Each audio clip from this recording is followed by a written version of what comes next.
South ఇండియాలోనే biggest sorry store మన Varahi silks మన విజయవాడ ఎంజీ రోడ్ లో డిసెంబర్ 4వ తారీఖున ఘన ప్రారంభం. ఆంధ్రప్రదేశ్లో జిల్లాల పునర్వ్యవస్థీకరణ శరవేగంగా సాగుతుంది. 26 జిల్లాల రాష్ట్రాన్ని 29 జిల్లాలుగా మలిచేటువంటి ప్రక్రియకి రాష్ట్ర ప్రభుత్వం శ్రీకారం చుట్టింది. దీనికి సంబంధించి మంత్రుల కమిటీ ఇచ్చినటువంటి సిఫార్సుల మేరకు ఇమీడియట్గా 3 కొత్త జిల్లాల ప్రతిపాదనకైతే ఆమోదం తెలిపింది. మిగతావన్నీ కూడా కొన్ని మార్పులు చేర్పులు ఉన్నాయి. శ్రీకాకుళం జిల్లాలో పలాస కేంద్రంగా ఒక జిల్లా ఏర్పడుతుంది అనేటువంటి ఒక చర్చ జరిగింది. అయితే స్వల్ప మార్పులు మినహా దానిలో ఎలాంటి నిర్ణయం తీసుకోలేదు రాష్ట్ర ప్రభుత్వం. ఆ స్వల్ప మార్పులు ఏంటి? ముఖ్యంగా పలాస రెవెన్యూ డివిజన్ల పరిధిలో జరిగినటువంటి చిన్న చిన్న మార్పులు ఉన్నాయి. ఒకే ఒక మార్పు, అది కూడా ఒకసారి మీకు విశ్లేషించేటువంటి ప్రయత్నం చేస్తా. రాష్ట్ర ప్రభుత్వం రిలీజ్ చేసినటువంటి జీవో ప్రకారం చూస్తే కనుక రీస్ట్రక్చరింగ్ ఆఫ్ శ్రీకాకుళం డిస్ట్రిక్ట్ ప్రస్తుతం 23 జిల్లాల రాష్ట్రంగా ఉంది. శ్రీకాకుళం జిల్లా అన్నిటికీ కూడా ప్రారంభ స్థానం అవుతుంది. సో ఈ జిల్లాని ఒక విభజన చేసి దీన్ని 2 జిల్లాలుగా చేయాలనేటువంటి చర్చ నడిచింది. కానీ దాన్ని పక్కన పెట్టేసి రాష్ట్ర ప్రభుత్వం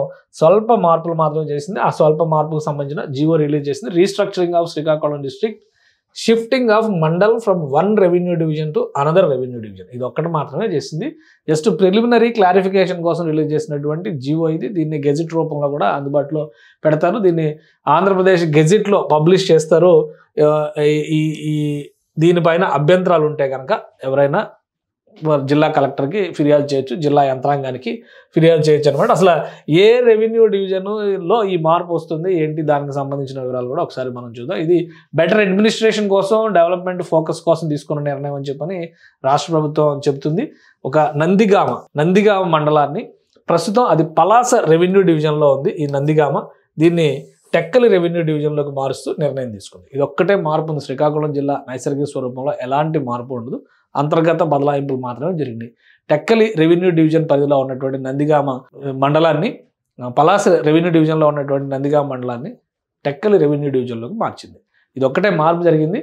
కానీ జనాభా లెక్కల సమీకరణ తర్వాత, జనాభా లెక్కల సేకరణ తర్వాత పార్లమెంటరీ నియోజకవర్గాలు, అసెంబ్లీ నియోజకవర్గాల పునర్వ్యవస్థీకరణ జరుగుతుంది అని ఒక చర్చ జరుగుతుంది. కాబట్టి అప్పుడు ఒక నిర్ణయం తీసుకునేటువంటి అవకాశం ఉండొచ్చు. ప్రస్తుతం ఉన్నటువంటి డేటా ప్రకారం రాష్ట్ర ప్రభుత్వం ఈ పునర్వ్యవస్థీకరణ ప్రక్రియని మరింత జటిలం చేయకూడదు అంటే లాంగ్ పెండింగ్ డిమాండ్స్గా ఉన్నటువంటివి, పరిపాలనకి దూరంగా ఉన్నటువంటి ప్రాంతాలను మాత్రమే విభజించాలని నిర్ణయించింది. అందులో భాగంగానే ఈ బదలాయింపులు, మార్పులు, చేర్పులు జరుగుతున్నాయి. సో టెక్కలి రెవెన్యూ డివిజన్లోకి నందిగామ అనేటువంటి మండలం ఇక నుంచి వెళ్ళబోతుంది. ఈ 30 రోజుల్లో ఎవరైనా అభ్యంతరాలు ఉంటే కనుక కన్సిడర్ చేస్తే రాష్ట్ర ప్రభుత్వం చేయొచ్చు. లేదంటే కనుక యాజ్ ఇట్ ఈస్గా ఫైనల్ గెజెట్ రిలీజ్ చేస్తే బహుశా జనవరి 1 నుంచి కానీ జనవరి 26వ తేదీ నుంచి కానీ ఈ మార్పులన్నీ అమల్లోకి వచ్చేటువంటి అవకాశం ఉంటుంది.